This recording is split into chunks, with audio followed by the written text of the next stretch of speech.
নমস্কার, আমি অজিত ব্যানার্জি আপনাদের সকলকে জ্যোতিষী টিউটোরিয়ালে স্বাগত জানাচ্ছি। আমি আজকে কালপুরুষ চক্রের পঞ্চম নক্ষত্র মৃগশিরা নক্ষত্রের দোষ, গুণ, বৈশিষ্ট্য ও কারকতা নিয়ে আলোচনা করব। এক এক রাশি 2.25 নক্ষত্রব্যাপী সৌরজগতে বিস্তৃত, অর্থাৎ 2.25 নক্ষত্রে এক রাশি। সুতরাং নক্ষত্রের কারকতা নির্দেশ করতে পারলে রাশির কারকতার একটা সুনির্দিষ্ট আভাস পেতে পারি। কিন্তু এখানে বলে রাখা ভালো যে নক্ষত্রের কারকতাই রাশির কারকতা নয়। তবুও নক্ষত্রের প্রভাব রাশির ওপর অনেকখানি প্রতিফলিত হয়, এটা স্বীকার করতেই হবে। আমি এখানে দুটি চার্ট দিলাম। একটি চার্টে 27টি নক্ষত্রের নাম দিয়েছি, আর একটি চার্টে নক্ষত্রগুলি 12টি রাশিতে কত ডিগ্রি নিয়ে অবস্থিত সেটা দেখিয়েছি। এতে আপনাদের পক্ষে বুঝতে সুবিধা হবে। মৃগশিরা নক্ষত্রকে অনুসন্ধানের নক্ষত্র বলা হয়। 27টি নক্ষত্র নিয়ে জ্যোতিষের বিচারের পরিধি বিস্তৃত। পুরো রাশিচক্রকে অর্থাৎ 360 ডিগ্রিকে 27 ভাগে ভাগ করা হয়েছে। প্রত্যেক ভাগে পড়েছে 13 ডিগ্রি 20 মিনিট। সেই জন্য এক একটি নক্ষত্র 13 ডিগ্রি 20 মিনিট নিয়ে রাশিতে অবস্থান করে।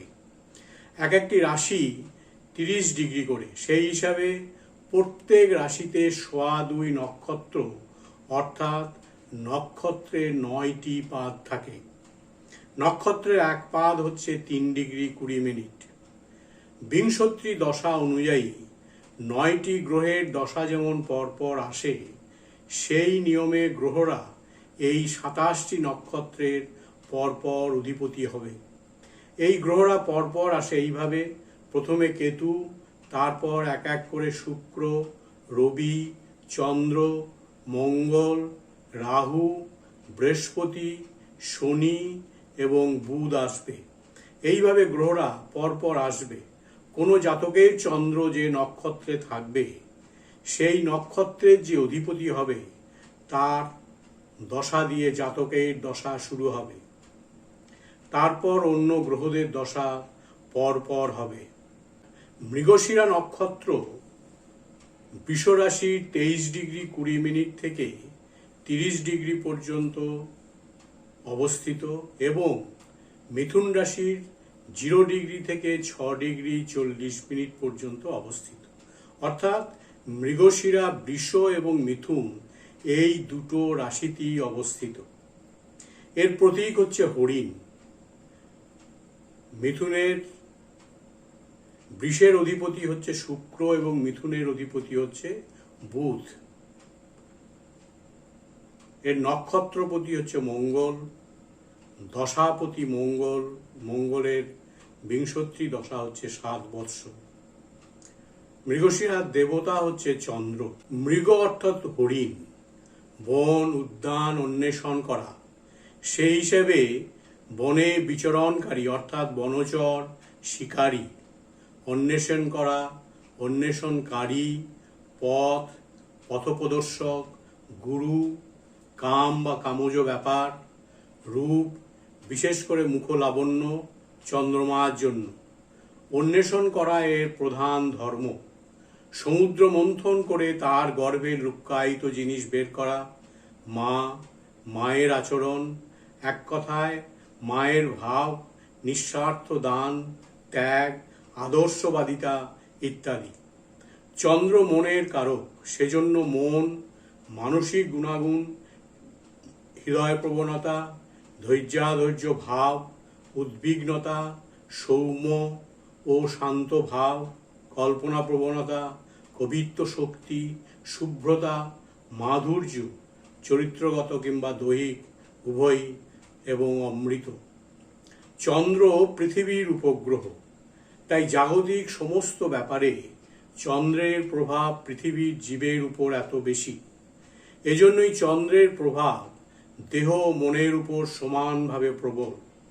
শুক্র ও চন্দ্র উভয়ই স্ত্রী গ্রহ, কিন্তু এই দুয়ের মধ্যে পার্থক্য এই যে চন্দ্রমা মাতৃত্বের কারক, তার মধ্যে নারীত্বের সুষমা ও মর্যাদা আছে।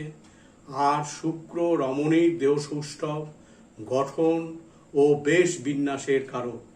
শুক্রের মধ্যে রয়েছে রমণী দেহ লালিত্য, সৌন্দর্য, যার দ্বারা পুরুষ মুগ্ধ হয়।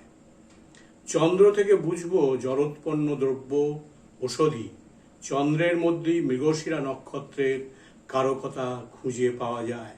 মৃগশিরা একটি উজ্জ্বল নক্ষত্রমণ্ডলী এবং যাহা সর্বদাই দর্শকের নয়নাভিরাম। এরা অবর্ণনীয় সুন্দর।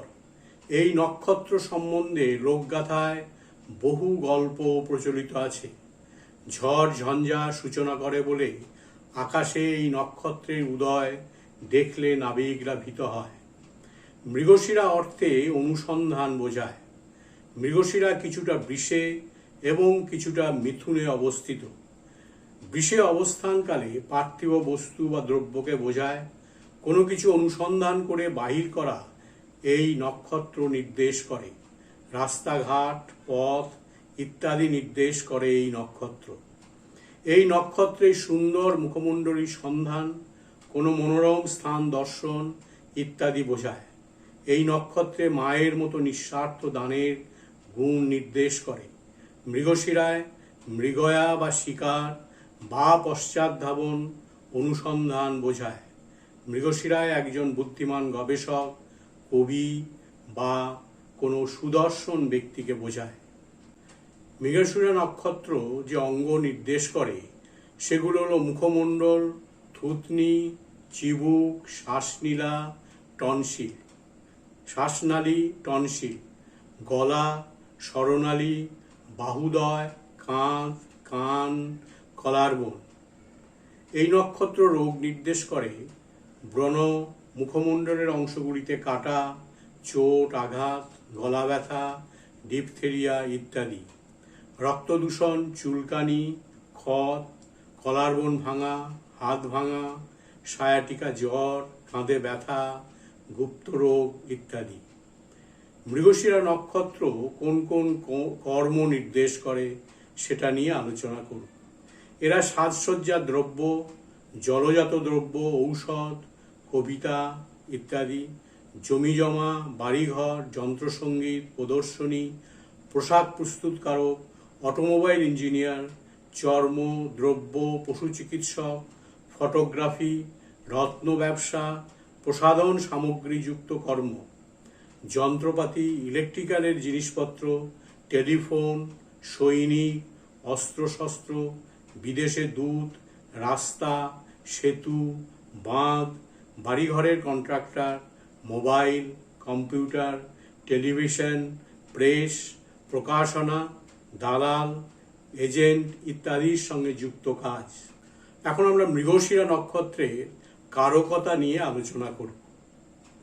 এই কারকতার মধ্যে পড়ে মন, কাব্যময়, চন্দ্রের কারকতা বর্তমান, বনচর, শিকারী, ভ্রমণ করে, সন্ধান করে, শিক্ষক, যৌন ও যৌন সংক্রান্ত, সুদর্শন, অনুসন্ধান করা, গোপন জিনিস সন্ধান করা, মায়ের মমতা, নিঃস্বার্থপর, আদর্শবাদী। শুক্র চন্দ্র স্ত্রী গ্রহ। চন্দ্র মাতৃকারক, আত্মসম্মানযুক্ত মহিলা। শুক্র নারীর দেহ সৌন্দর্য, লালিত্য, মানুষকে আকর্ষণ করে। ইহা ঝড় ঝঞ্ঝা নির্দেশ করে। নাবিকরা যদি এই নক্ষত্রকে উঠতে দেখে তবে তারা ভীত হয়ে ওঠে। ইহা নির্দেশ করে অনুসন্ধান, রিসার্চ ইত্যাদি। আজকে আমি মৃগশিরা নক্ষত্রের গুণাবলী, বৈশিষ্ট্য, কারকতা নিয়ে আলোচনা করলাম। এর পরের ভিডিওতে অন্য বিষয় নিয়ে আলোচনা করব। আজকের আলোচনা এখানেই শেষ করছি। Thanks for watching my channel. If you like the contents of my channel, please subscribe. ভালো থাকবেন। নমস্কার।